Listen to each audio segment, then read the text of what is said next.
Ito naman ang ating dinner for Wednesday. Ayan. Eggplant na may minced meat.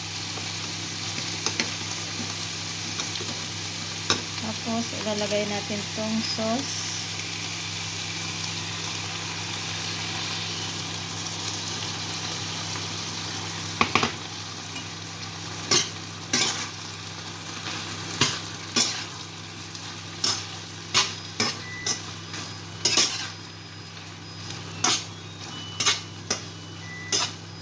Ayan, luto na yung ating kanin. Naririnig nyo.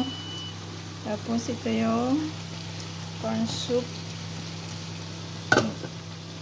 Ayan.